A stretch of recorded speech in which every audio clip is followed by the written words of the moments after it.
toucha les yeux de ta main, nul n'est comme toi. Le saviez-vous? Comme toi.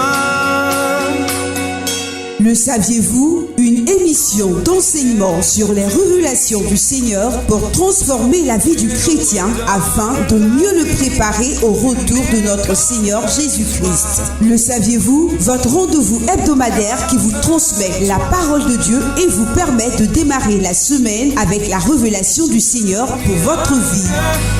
Inébranlable, ton nom surpasse toute puissance. Le saviez-vous? Tous les lundis à partir de 7h30 avec Job Awoman, auteur du livre Le saviez-vous? Recueil de 100 inspirations sur les révélations du Seigneur dans sa parole. Ton nom surpasse toute puissance.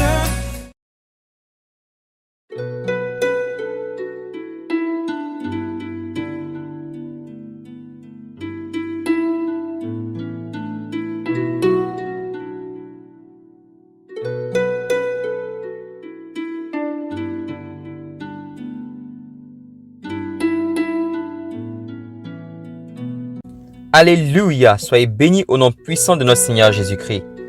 Alors bienvenue pour le 87e numéro de Le saviez-vous? Et le texte aujourd'hui nous dit: l'abandon et l'obéissance sont visibles lorsqu'il s'agit de faire un sacrifice. Lorsque se soumettre et obéir nous coûte quelque chose. Ce n'est pas dans les belles chansons et seulement dans les paroles que nous devons nous soumettre, mais dans les actions. Petits enfants, n'aimons pas en parole et avec la langue, mais en action et avec vérité. 1 Jean 3, verset 18. Aimons Dieu en action et en vérité. Soyez bénis. Alors prions le Seigneur. Saint-Esprit, merci pour la parole. Merci pour la révélation. Apprends-nous à aimer le Père comme il nous a aimés. Amen. Alors pour rappel, nous avons parlé dans le numéro précédent du réveil personnel. Et nous avons dit qu'il ne pouvait pas avoir de réveil personnel si Jésus notre Sauveur ne devenait pas Jésus notre Seigneur. Parce que le réveil, c'est le Seigneur Jésus lui-même. Nous avons également dit de ne pas regarder à nos faiblesses, mais de s'abandonner totalement au Seigneur et de faire ce qu'il nous demande avec sa force et non avec la nôtre. Il a dit à Gédéon: va avec la force que tu as. Pourquoi? Parce que la force qu'il avait ne lui servirait à rien. En réalité, le fait d'obéir malgré qu'il se sentait faible était un acte d'abandon qui permettait à Dieu de lui transférer sa force. Voilà pourquoi c'est quand nous sommes faibles que nous sommes forts. Parce que l'obéissance dans la faiblesse révèle la force de Dieu. Aujourd'hui, nous allons parler du fait de s'abandonner au Seigneur, mais sous un autre angle, celui du sacrifice par amour pour Dieu. Et je ne vois pas un meilleur passage par lequel démarrer sur le sujet que le commandement de notre Seigneur dans Deutéronome chapitre 6 verset 5. Tu aimeras l'Éternel ton Dieu de tout ton cœur, de toute ton âme et de toute ta force. Est-ce qu'on se rend compte qu'aimer le Seigneur est un ordre, est un commandement? Est-ce qu'on aime le Seigneur? La réalité, c'est que nous avons une manière d'aimer qui ne correspond pas à ce que Dieu appelle aimer. Nous aimons comme des humains.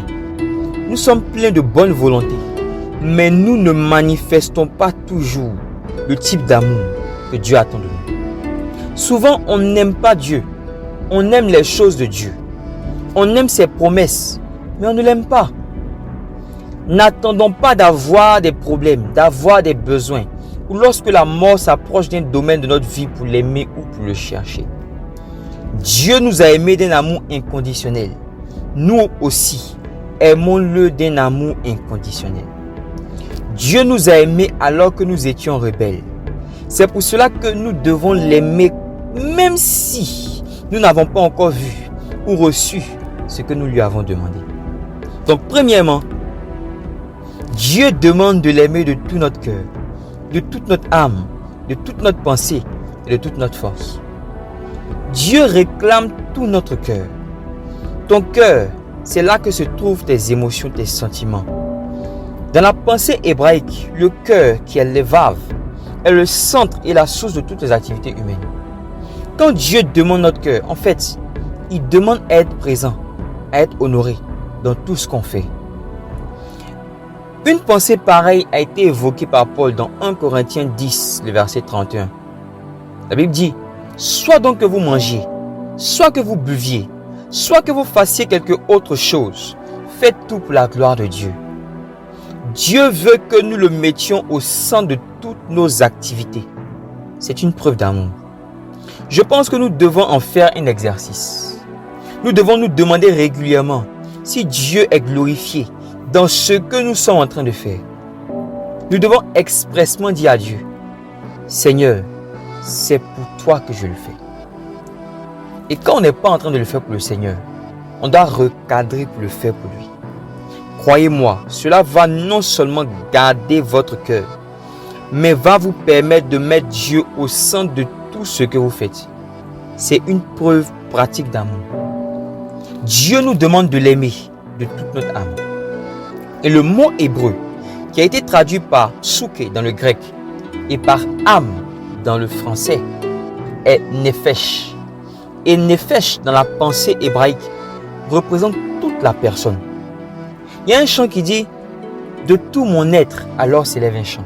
De tout mon être, alors s'élève un chant. » Si on veut traduire cela en hébreu, on dira « De toute ma nefesh, alors s'élève un chant. » En fait, Dieu demande de l'aimer de tout notre être, intérieur comme extérieur.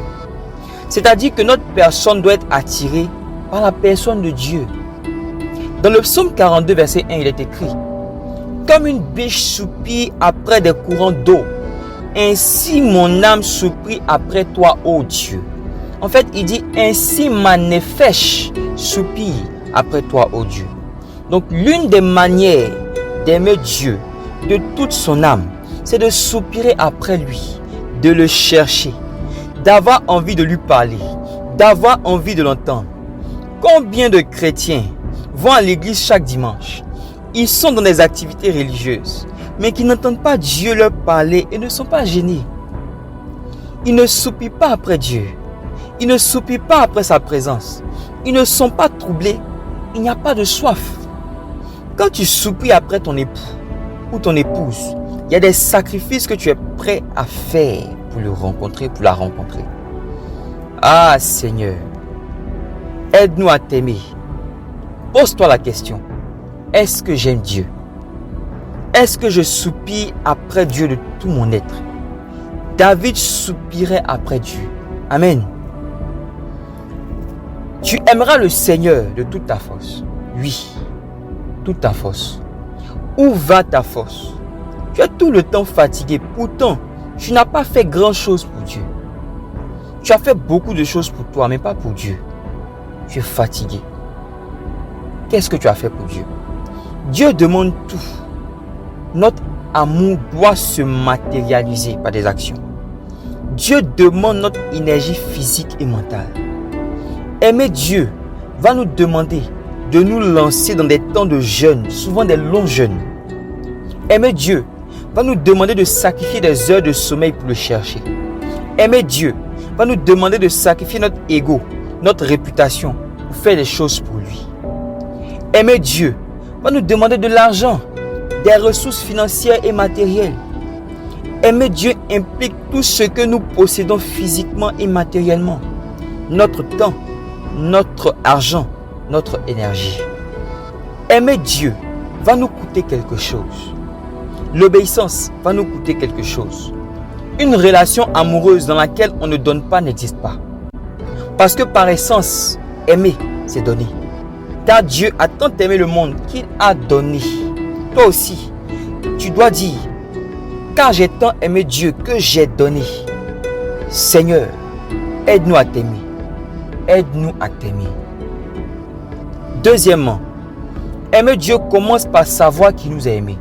Dans 1 Jean 4, verset 19, la Bible dit, pour nous, nous l'aimons parce qu'il nous a aimés le premier.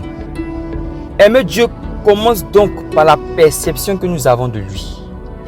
L'opinion, la doxa, qui nous permet de l'élever dans notre esprit et de faire pour lui des choses que nous n'aurions pas fait pour les autres. élever Dieu dans mon cœur afin de l'honorer et de faire des sacrifices pour lui. En d'autres termes, si je veux aimer Dieu, je dois étudier l'amour de Dieu manifesté pour moi. Je dois méditer sur l'amour de Dieu manifesté pour moi. C'est parce que j'ai la révélation qu'il m'aime à l'instant T que mon amour pour lui augmente. Alléluia. Donc même si ce que je demande à l'instant T, je ne le vois pas, je sais qu'il m'aime. Donc j'ai confiance en lui et je continue de faire pour lui ce que je dois faire pour lui. L'amour que certains chrétiens ont pour Dieu est variable comme la température au cours de la journée. Le matin, il fait chaud. Le soir, il fait froid. Leur amour est imprévisible comme dans des montagnes russes. Ça monte, ça descend. Quelques-uns, quand tout va bien, ils disent qu'ils aiment Dieu, mais ils ne le cherchent pas. D'autres, c'est quand les problèmes arrivent qu'ils commencent à chercher Dieu pour régler leurs problèmes. Sinon, lui-même ne le cherche pas. Et même quand ils adorent, c'est pour qu'il soit présent pour bien lui demander ce dont ils ont besoin. D'autres, quand ils ont des problèmes, ils commencent à accuser Dieu et à se plaindre de lui. Où est passé ton amour pour Dieu? Comment tu vois Dieu? Et tu ne veux pas servir Dieu. Tu dis que tu as honte. Tu ne veux pas sortir de ton confort pour aller vers les gens. Il y a un temps où Dieu t'enseigne, c'est vrai. Il arrive un temps où il t'enseigne. Mais si tu continues comme ça, il arrive un temps où cela commence à devenir un manque d'amour pour Dieu. Si tu n'aimes que Dieu, tu n'aimes pas Dieu. Parce que l'amour de Dieu consiste à aimer les autres. Donc, si tu aimes Dieu, tu vas faire fi de ta timidité pour faire certaines choses pour lui. L'amour de Dieu passe également par le service pour lui. À un moment ou à un autre, dans ta relation avec le Seigneur, tu dois te demander, Seigneur, que puis-je faire pour toi? Et tu dois travailler, être prêt à faire des sacrifices dans ton temps, ton argent, ton énergie, ta personne. Pour cela, c'est une preuve d'amour. Pour l'entrepreneuriat, les gens sont prêts à faire beaucoup de sacrifices et on les acclame. On parle de success story. Qui t'a dit que c'est différent pour le service du Seigneur? Dans 1 Corinthiens 9, versets 24 à 27, Paul dit: ne savez-vous pas que ceux qui courent dans le stade courent tous, mais qu'un seul remporte le prix? Courez de manière à le remporter. Tous ceux qui combattent s'imposent toute espèce d'abstinence, et ils le font pour obtenir une couronne corruptible. Mais nous, faisons-le pour une couronne incorruptible. Moi donc, je cours, non pas comme à l'aventure. Je frappe, non pas comme battant l'air, mais je traite durement mon corps et je le tiens assujetti, de peur d'être moi-même rejeté après avoir prêché aux autres. Si les athlètes et les entrepreneurs s'imposent des abstinences pour obtenir une gloire terrestre, sachez que pour servir Dieu, pour obtenir une gloire céleste, pour lui démontrer notre amour, il y a des types d'abstinence que le Saint-Esprit va nous imposer. On sera obligé d'assujettir notre corps. Assujettir le corps n'est pas un exercice que la chair aime, parce que cela fait souffrir la chair. Obliger le corps à faire des choses qu'il n'a pas envie de faire pour servir Dieu n'est pas une partie de plaisir pour la chair, mais ça fait partie des sacrifices liés au service. Et c'est une preuve d'amour pour Dieu. Vous pensez que Paul faisait toutes ces choses pour lui? C'est vrai, il y a la récompense. Mais croyez-moi, la motivation de la récompense ne peut pas faire courir longtemps. Le carburant de l'amour, lui, il ne finit jamais. Il ne peut pas avoir de panne sèche dans ton réservoir quand le carburant de ton service, c'est l'amour de Dieu et l'amour pour Dieu. Ne nous limitons pas à adorer et chanter. Ne nous limitons pas à aimer comme des hommes. Aimons Dieu comme Dieu veut être aimé. Il dit, si vous m'aimez, vous garderez mes commandements. Alléluia. Aimons Dieu comme Dieu veut être aimé.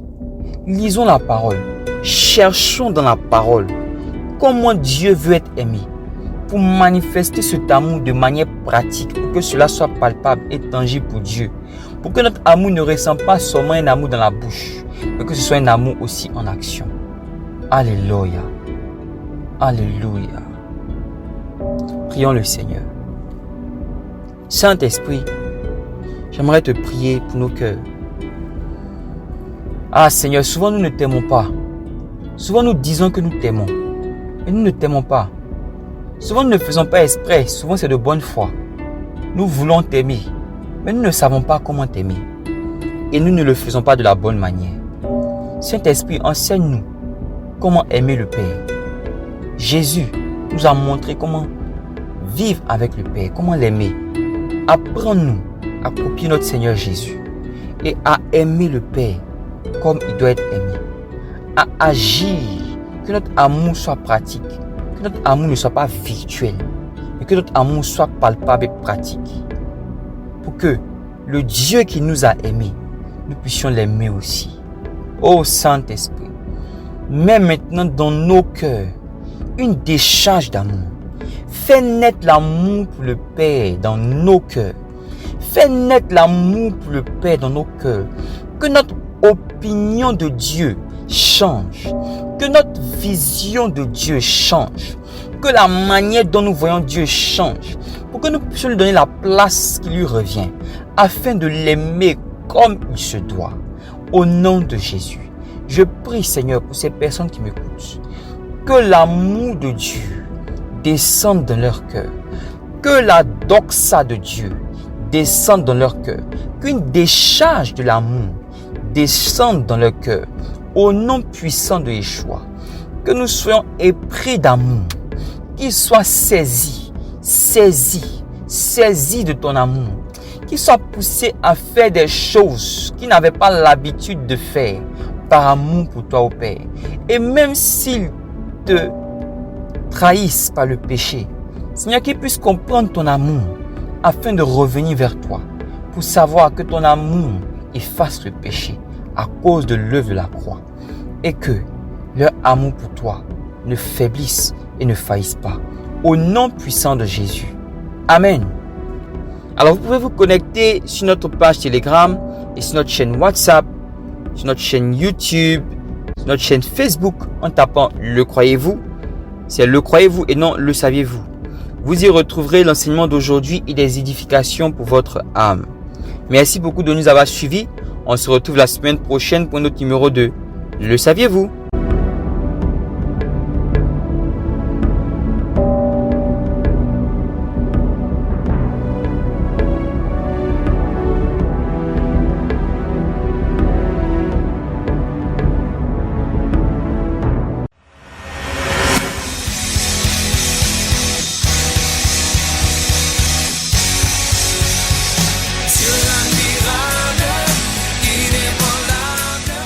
C'était Le Saviez-vous avec Job Awomon, auteur du livre Le Saviez-vous, recueil de sons d'inspiration sur les révélations du Seigneur dans sa parole. Rendez-vous chaque lundi à 7h30 sur Radio La Voix Sainte pour un autre rendez-vous de Le Saviez-vous.